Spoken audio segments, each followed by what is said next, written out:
Hey guys! In this video, I will show you how to lock and unlock Apple Pay. Alright, so let's begin with the video.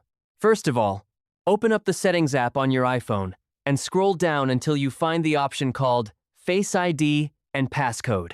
Tap on it, and you'll need to enter your passcode to continue. Once you're inside, scroll down to the section labeled Allow Access When Locked. Here, you'll see a toggle option for Wallet. If you want to lock Apple Pay so it can't be used when your phone is locked, simply turn this toggle off. This prevents anyone from accessing your wallet or making payments without unlocking your device first, which is great for added security. Now, if you want to unlock Apple Pay again and make it easily accessible, go back to the same section and turn the wallet toggle back on. Once enabled, Apple Pay will be ready to use even from the lock screen, making transactions faster and more convenient.